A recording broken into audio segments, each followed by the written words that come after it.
आज का हमारा पहला क्वेश्चन है। जुलाई 2026 में जारी बिमको आईसीएस सी फेयरर वर्कफोर्स रिपोर्ट 2026 के अनुसार दुनिया का दूसरा सबसे बड़ा नाविक यानी सी फेयरर आपूर्तिकर्ता देश कौन सा बन गया। आपको बताना है इस रिपोर्ट के अकॉर्डिंग देश दुनिया का सेकंड लार्जेस्ट सप्लायर ऑफ सी फेयरर्स कौन बना है। ये है भारत। सी ऑप्शन करेक्ट हो जाएगा।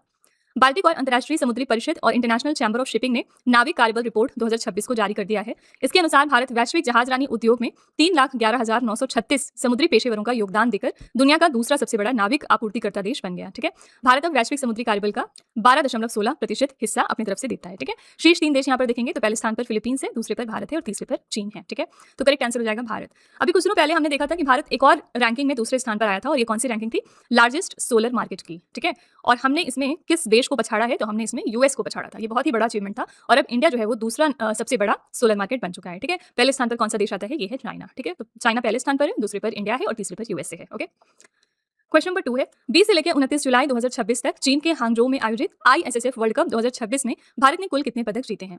तो यहाँ पर भारत ने कुल 4 पदक जीते हैं इस चैंपियनशिप में और ये चैंपियनशिप हुई थी चाइना देश में।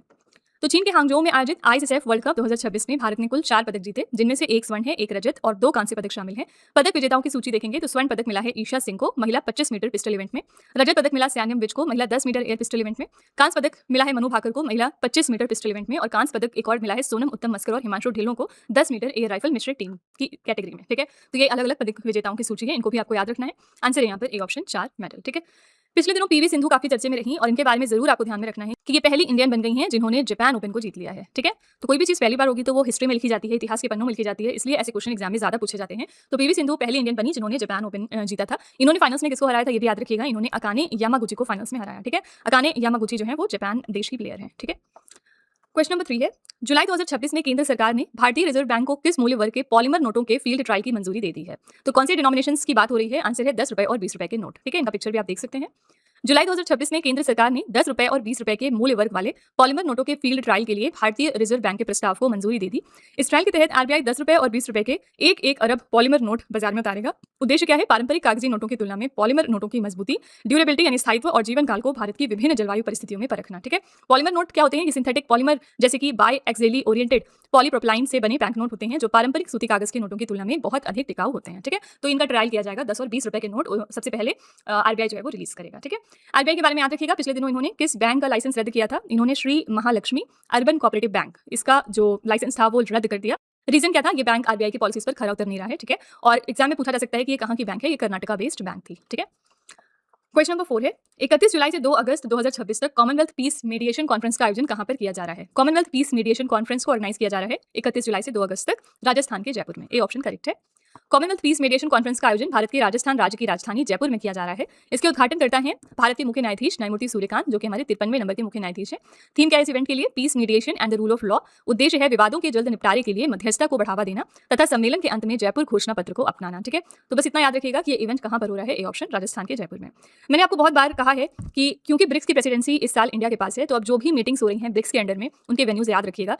बात करेंगे राजस्थान में, तो राजस्थान में कौन कौन से इवेंट हो रहे हैं ब्रिक्स के अंडर? तो सबसे पहले second BRICS tourism working group meeting यहाँ पर होगी। ठीक है, और ये अगले महीने होगी यानी कि अगस्त में। ठीक है, और इसके अलावा ब्रिक्स की इनॉग्रल टूरिज्म मिनिस्टर्स मीटिंग भी यहीं पर होगी। ठीक है, तो ये दोनों फैक्ट्स याद रखिएगा। और इसके पहले मार्च में फाइनेंस मिनिस्टर और सेंट्रल बैंक गवर्नर मीटिंग भी यहीं पर हुई थी। ठीक है, ये कब हुई थी? मार्च मंथ में। तो मैंने आपको कहा था कि आप एक सेपरेट लिस्ट बना लीजिए ब्रिक्स के अंदर में जो भी आप मीटिंग्स हो रही हैं अलग अलग शहरों में, ये आपको याद रखना जरूरी है। ठीक है, चलिए हम 2026 के कुछ शिखर सम्मेलन भी रिवाइज कर लेते हैं। इसी के साथ ग्लोबल एआई इंपैक्ट समिट 2027 होगा स्विट्जरलैंड के जेनेवा शहर में। और अगर हम बात करें ग्लोबल एआई इंपैक्ट समिट की 2026 में, तो इसके लिए होस्ट था इंडिया के नई दिल्ली में ये इवेंट हुआ था। अफ्रीकी संघ का 39वां शिखर सम्मेलन कहां पर हो रहा है? एथियोपिया के अदीस अबाबा में।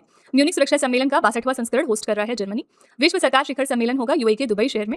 विश्व आर्थिक मंच का 56वां वार्षिक सम्मेलन, इसके लिए वेन्यू है स्विट्जरलैंड का दावोस। 52वां G7 शिखर सम्मेलन होस्ट कर रहा है फ्रांस। 18वां ब्रिक्स शिखर सम्मेलन कौन होस्ट कर रहा है? तो भारत। ठीक है, जो 17वां एडिशन था ब्रिक्स का उसको होस्ट किया था ब्राजील ने 2025 में। ठीक है, अंतर्राष्ट्रीय नवीकरणीय ऊर्जा एजेंसी की 16वीं बैठक हो रही है यूएई के अबू धाबी में। दूसरी इंटरनेशनल ओलंपिक रिसर्च कॉन्फ्रेंस कहां पर होगी? भारत में। राष्ट्रीय वस्त्र मंत्री सम्मेलन कहां पर हो रहा है? गुवाहाटी में। वीमर ट्रायंगल प्रारूप में विदेश मंत्री लेवल की बैठक हो रही है फ्रांस के पेरिस में।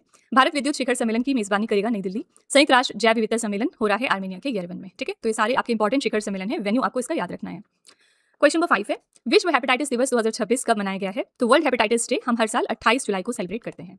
विश्व हेपेटाइटिस दिवस प्रतिवर्ष 28 जुलाई को मनाया जाता है। ये दिवस नोबेल पुरस्कार विजेता डॉक्टर बारूक ब्लमबर्ग के जन्म दिवस की याद में हम मनाते हैं, जिन्होंने हेपेटाइटिस बी वायरस की खोज की थी और इसका टीका विकसित किया था।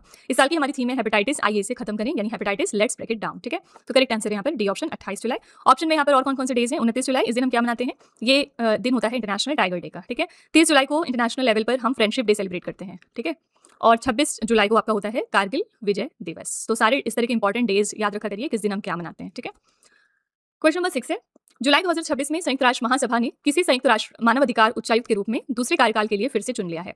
तो यूनाइटेड नेशन जनरल असेंबली ने एक बार फिर से चुना है वोल्कर टर्क को as the United Nation High Commissioner for Human Rights. ठीक है, तो संयुक्त राष्ट्र महासभा ने ऑस्ट्रिया के वोल्कर तुर्क, कंट्री भी याद रखिएगा कहाँ को बिलोंग करते हैं, इनको संयुक्त राष्ट्र मानवाधिकार उच्चायुक्त के रूप में दूसरे 4 साल के कार्यकाल के लिए फिर से चुना। उनका ये कार्यकाल जो है वो 2026 से लेकर 2030 तक रहने वाला है। बात करेंगे संयुक्त राष्ट्र मानवाधिकार उच्चायुक्त कार्यालय की, तो संयुक्त राष्ट्र सचिवालय का एक प्रमुख विभाग है। इसकी स्थापना हुई थी 20 दिसंबर 1993 को और मुख्यालय कहाँ पर है? स्विट्जरलैंड के जेनेवा में। तो आंसर यहाँ पर हो जाएगा बी ऑप्शन वोल्कर टर्क। ठीक है, इसके पहले हमने ये भी पढ़ा था कि यूनाइटेड नेशन जनरल असेंबली का जो 81 नंबर का सेशन है जो सितंबर में शुरू होने वाला है, इसके लिए इन्होंने प्रेसिडेंट किसको बनाया है? प्रेसिडेंट चुने गए हैं मिस्टर खलीलुर रहमान। ठीक है, कौन से देश से हैं ये? बांग्लादेश के एक्सटर्नल अफेयर्स मिनिस्टर हैं। ठीक है, फॉरेन मिनिस्टर है बेसिकली, तो कंट्री भी याद रखिएगा, बांग्लादेश से हैं। क्वेश्चन नंबर 7 है, जुलाई 2026 में यूनेस्को की विश्व धरोहर समिति के 48वें सत्र में कुल कितने स्थलों को खतरे में पड़ी विश्व धरोहर की सूची में शामिल किया गया?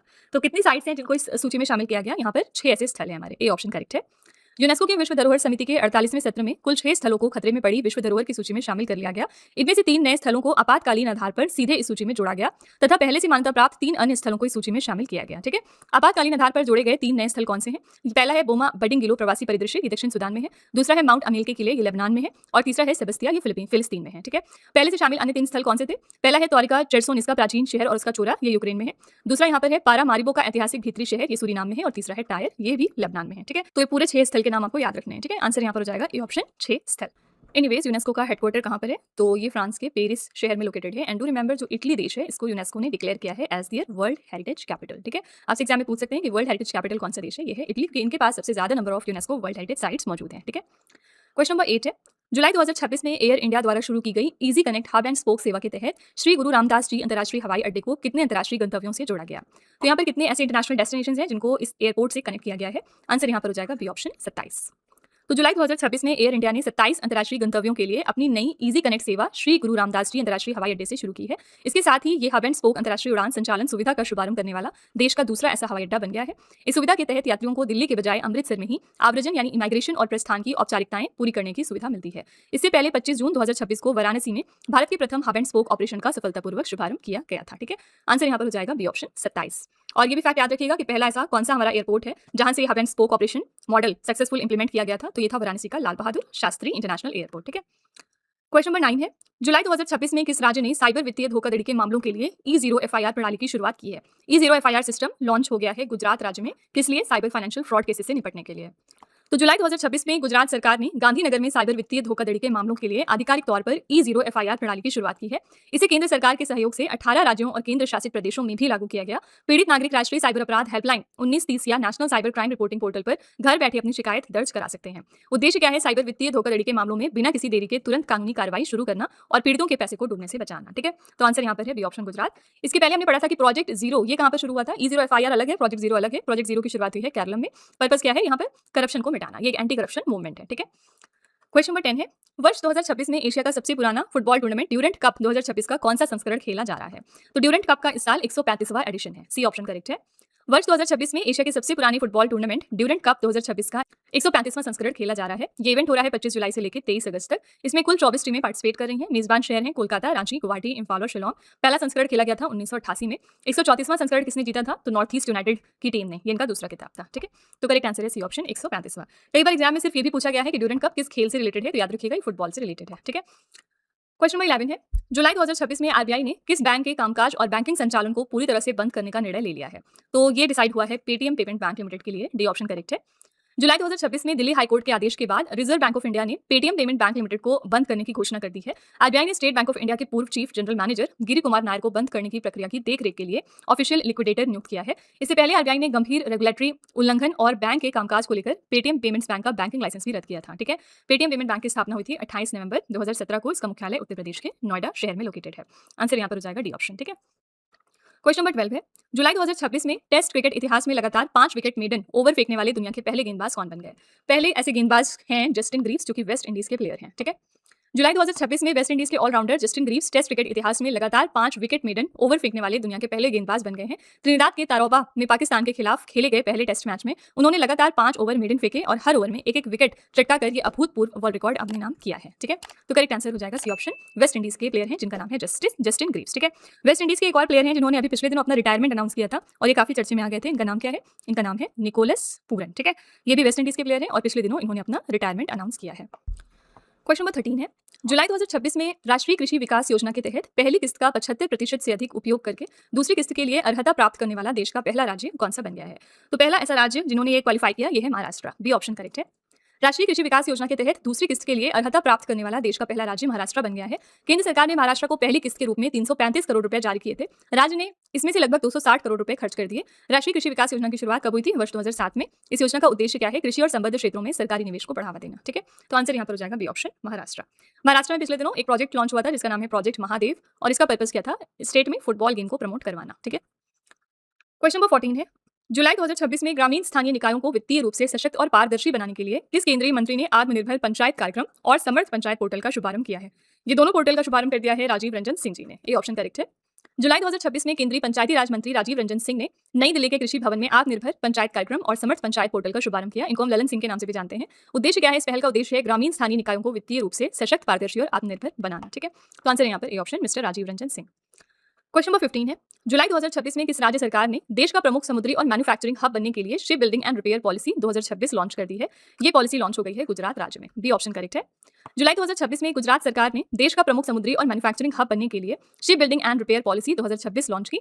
गुजरात के मुख्यमंत्री हैं भूपेंद्र पटेल। इन्होंने गांधीनगर में इस नीति का शुभारंभ किया। इस नीति का लक्ष्य क्या है? 27,000 करोड़ रुपए से अधिक का निवेश आकर्षित करना और पोरबंदर के कुछाड़ी में mega greenfield ship building cluster स्थापित करना। ठीक है, तो आंसर यहाँ पर हो जाएगा बी ऑप्शन, गुजरात। तो फ्रेंड्स, ये थे आज के हमारे most important 15 current affairs. I really hope कि आपको ये हमारा सेशन पसंद आया होगा और आप जरूर कुछ ना कुछ नया सीख कर ही जा रहे होंगे।